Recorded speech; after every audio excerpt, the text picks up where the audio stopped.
మీనరాశి వారికి ఒకవైపు ఏళ్లనాటి శని మధ్యమ సంచార స్థితి జరుగుతూ ఉండగా ఏకాదశంలో చతుర్గ్రహ సంచార స్థితి అర్ధాష్టమ గురు సంచార స్థితి ఉన్నప్పుడు గ్రహ దోషాన్ని తొలగించుకొని వృత్తి ఉద్యోగ వ్యాపార కార్యక్రమాలలో ఉన్నతమైన జీవితాన్ని ఎలా పొందాలో, గ్రహ దోషం ఎలా తొలగించుకోవాలో, గ్రహ ఐశ్వర్యం ఎలా పొందాలో ఈ వీడియోలో సవివరంగా సంపూర్ణంగా తెలుసుకుందాం. మీనరాశిలో ఏ నక్షత్రాలు వస్తాయనగా పూర్వాభాద్ర నక్షత్రంలోని చివరి పాదమైన 4వ పాదము, ఉత్తరాభాద్ర నక్షత్రంలోని 4 పాదాలు, రేవతి నక్షత్రంలోని 4 పాదాలు కలిపితే మీనరాశి. రాశాధిపతి దేవగురు బృహస్పతి.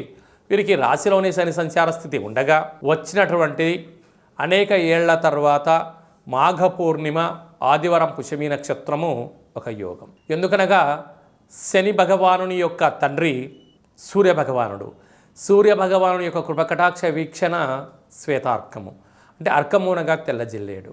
తెల్ల జిల్లేడు వృక్ష ప్రదక్షిణ, అక్కడ నారికేల దీపము, అక్కడ వీలైతే ఒక 27 సార్లు ప్రదక్షిణ, అక్కడ అటుకులు, చక్కెర, బెల్లం నీళ్ళను అక్కడ పెట్టగలిగినట్లయితే చీమలు పశుపక్షాదులను తిని వారికి ఉండబడే దోషం తొలగిపోతుంది.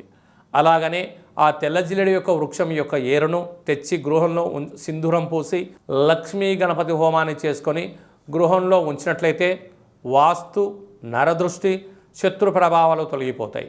మహాశివరాత్రి సందర్భంగా మహాదేవుడికి శనగపప్పుతో కూడుకున్న నీటితో అభిషేకం చేయడం, చక్కెర రసంతో అభిషేకం చేయడము, అలాగనే పసుపు రంగు కలిగినటువంటి చామంతులతో, పసుపు రంగు వస్త్రాలతో అమ్మవారికి అలంకారము, పసుపు నీటితో కలిగిన నీటితో మహాదేవుడికి రుద్రాభిషేకం చేసుకోవడం వలన సకాలమైన జాతకంలో గ్రహ దోషాలు తొలగిపోతాయని చెప్పి గమనించగలగాలి. ఏకాదశ స్థానంలో ఎన్నడూ లేనటువంటి విధంగా ఆత్మకారకుడు రవి, రుణరోగ శత్రుకారకుడు కుజుడు, బుద్ధికారకుడు బుధుడు, క్లత్రకారకుడు శుక్రుడు సంచారం చేయడం వలన వీళ్ళకి పట్టిందల్లా బంగారం అయ్యే సమయం ఆసన్నమైంది. ఈ సమయం చాలా అరుదుగా ఉంటుంది. ఈ సమయాన్ని సద్వినియోగపరచుకోగలిగితే స్థిరాస్తులు, చరాస్తులు, గృహాలు, వాహనాలు, ఉద్యోగము, ప్రమోషను, సువర్ణపు ఆభరణాలు, షేర్లు కలిసి వచ్చేటువంటి అవకాశం ఉంది. కారణం ఏమిటి? ఇప్పటికే ఏళ్లనాటి శని చేత గత 3.5 సంవత్సరంగా జీవితం బోధపడింది.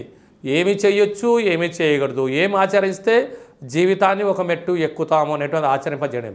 కనుక భగవద్ధ్యానము, ఆత్మస్థైర్యము, మనోధైర్యము, సత్ప్రవర్తన చేత భగవంతుడి యొక్క ఆరాధన చేయగలిగినట్లయితే సకల దోషాలు తొలగిపోతాయి.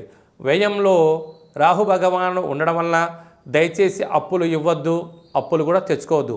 దీనివల్ల శిరోభారము, వెన్నెముక లాంటి సమస్యలు, దీర్ఘకాలికమైన సమస్యలు, బాడీలో అనేక రకాలమైనటువంటి నరాల బలహీనత, మోకాళ్ళు, అరికాళ్ళలో తిమ్మిర్లు, అనేక రకాల వ్యాధులకు నిద్రలేని రాత్రులు గడిపే పరిస్థితి చాలా అధికంగా ఉంటుంది. కనుక సకాలంలో తిండి, సకాలంలో నిద్ర, సత్ప్రవర్తన, దేవతారాధన, నిత్య సూర్య నమస్కారం, తెల్ల జిల్లేడు వృక్ష యొక్క దీపం మీకు ఐశ్వర్యాన్ని కలిగిస్తుంది. సినిమా నటీనటులు, యూట్యూబ్, వాట్సాప్, ఫేస్బుక్ క్రియేటివ్ రంగాలుగా ఉండబడిన వారు, హాస్య నటులు, సాఫ్ట్వేర్ ఉద్యోగస్తులు, హార్డ్వేర్ ఉద్యోగస్తులు, వ్యవసాయ సోదరీమణులకు అందరికీ కూడా నిత్య దేవతారాధన, సత్ప్రవర్తన అవసరం అని చెప్పి గుర్తు పెట్టుకోగలగాలి. ఈ వీడియో మీకు నచ్చినట్లయితే లైక్ చేయండి, షేర్ చేయండి, మా ఛానల్ని సబ్స్క్రైబ్ చేసుకోండి. ఈ భక్తి సమాచారాన్ని భగవద్బంధువులకు, మిత్రులకు, స్నేహితులకు చేరవేసి హిందూ ధర్మాన్ని కాపాడండి.